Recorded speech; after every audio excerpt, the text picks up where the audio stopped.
The sterile smell of disinfectant clung to the air as I sat on the hospital bench, clutching my coat tightly around me, trying to find warmth. I could hear the low hum of the fluorescent lights overhead, interacting with the rhythmic beeping of machines and the faint shuffle of nurses' shoes in the distance. I was alone, except for the thoughts racing through my mind. My breath was shaky as I pulled my coat tighter, seeking some familiar comfort. That's when I felt it, a slight crumple in the pocket that I knew wasn't supposed to be there. My fingers fumbled for the source, extracting a small creased note that felt foreign yet familiar, capturing my curiosity amidst the chaos of my admission. I hesitated, but only for a moment, before I unfolded it. The handwriting was unmistakably in a rush, leaning forward like it too was eager to escape. "I hope you find what you're looking for," the note read. In its simplicity, the message sent ripples through me that felt like a lifeline in a stormy sea. Before I continue, if you are feeling what I am feeling right now, please leave a like. It helps me keep going. I sat there, exhaling a breath I didn't know I was holding, the world around me blurring into insignificance compared to the mystery tucked away in my coat pocket. Who wrote it? Was it meant for me, or somehow tucked mistakenly into my coat's confines? My mind raced, creating scenarios, weaving stories that only added to the confusion. The note's message resonated with a quiet determination, one that seemed to thread together the fragmented narrative of my current reality. The hospital environment felt like an echo chamber of my racing thoughts, every cough, every whisper accentuating my inner turmoil. As I waited to be admitted, doubt crept in. Was I in search of something that even I was not aware of? Or was this about the endless cycle of seeking answers?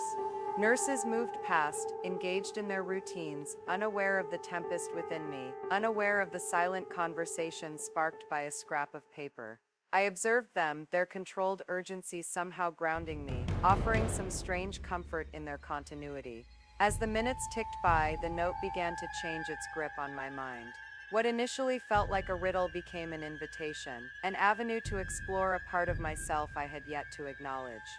Part of me yearned to discover the roots of this message, while another trembled at the vulnerability it demanded from me.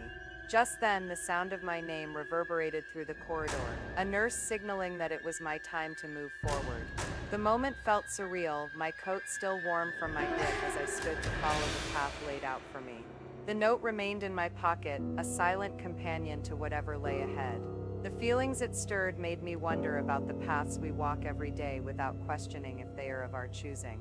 And then, amid my steps into uncertainty, a realization surfaced. The note wasn't a statement as much as it was a challenge, an urging to examine my life with a lens I hadn't dared to use.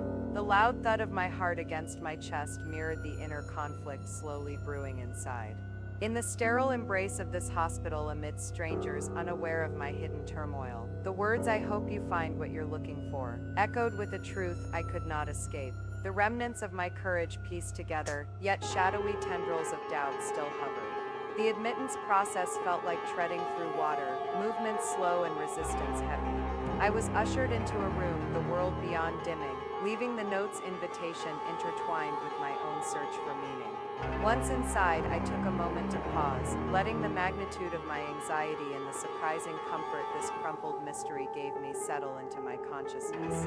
The truth was glaring. I was searching for something beyond this hospital room, beyond the sterile hallways and into the realms of my uncharted self. I felt my grip on denial slip, the internal walls I built crumbling as the confession that I'd been hiding from insisted on being acknowledged. The secret I held resembled a mask I was tired of wearing, a facade that had worn thin, revealing the rawness of my authentic self aching to be unveiled. Before you leave, if this moment impacted you as it impacted me, subscribe. I'm sharing every confession, and you never know which one will be next.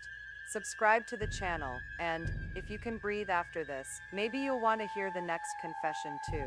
Sometimes the truth we avoid is precisely the one we most need to hear. See you in the next video.